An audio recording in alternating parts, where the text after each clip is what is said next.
Madam Speaker, yun po yung point ko. Bakit nawawala yung report ng overall savings? Dapat nakikita po natin yon dito sa Kongreso kasi savings po yan na hindi na po alam ng Kongreso kung saan napupunta. And it's part of our obligation to know where these savings are. Saan nanggaling? Kasi that's where we see how efficient ang ating mga departments. So baka pwede pong isubmit sa atin today para makita po natin. Madam Speaker, Your Honor, as you know, the meaning of savings is now different. Today, it now refers to balances of any released appropriations which have not been obligated as a result of any of the following: A, completion, final discontinuance, abandonment of a program, or B, implementation of measures resulting in improved systems and efficiencies, etc. So today, in other words, hindi na siya kinocompute for all. Yun na ngayon ang practice ng DBM. So if there is a number that you have in mind, for example, do you wish to know unutilized appropriations for the entire government? Is that what you wish to know?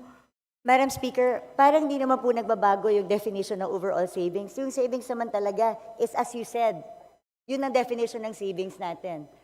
At kaya nire-reflect yun kasi ito yung mga hindi nagagamit, like you said. And then nire-report kasi yun and it's being transferred to other agencies. Ang sa akin, I'm looking for repertorial. They have to report it to us, just like before. For example, ang overall savings natin in 2020 is 3.5 billion. That's why it's also significant And then for all those savings, nakalagay dyan kung saan tinransfer sa bawat agency.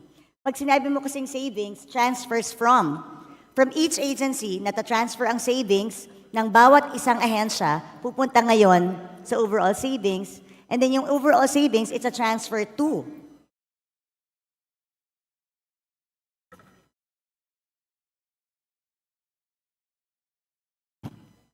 Madam Speaker, it can be provided, but they don't have the figures now. Madam Speaker, yun po yung point ko. Bakit nawawala yung report ng overall savings? Dapat nakikita po natin yon dito sa Kongreso kasi savings po yan na hindi na po alam ng Kongreso kung saan napupunta. And it's part of our obligation to know where these savings are. Saan nanggaling? Kasi that's where we see how efficient ang ating mga departments. So baka pwede pong isubmit sa atin today para makita po natin.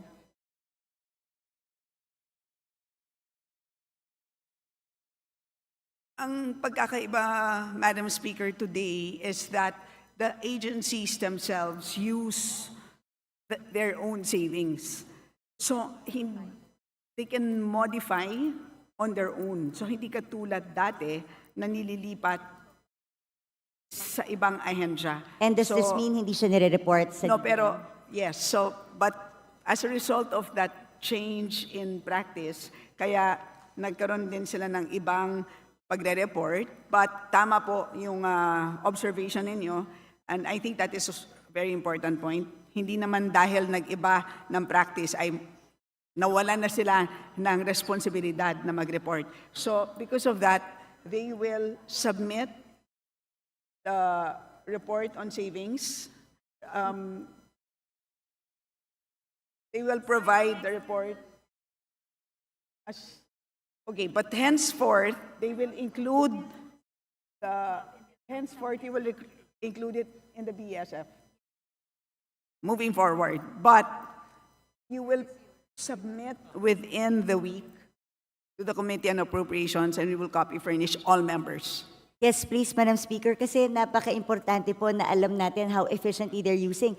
Napakadaling mag-declare ng savings kung bibigyan natin ng blanket authority ang departments to use the savings and use it whenever they want or augment something without passing through Congress. E di, i-bloat na lang palagi yung bidding, yung ABC. Tapos magdadive. You know, this is not acceptable, should not be acceptable to us. That's why we need those reports. Kaya sana po, within the week, or sana nga within the day or hanggang tomorrow para naman po mapag-aralan, Madam Speaker.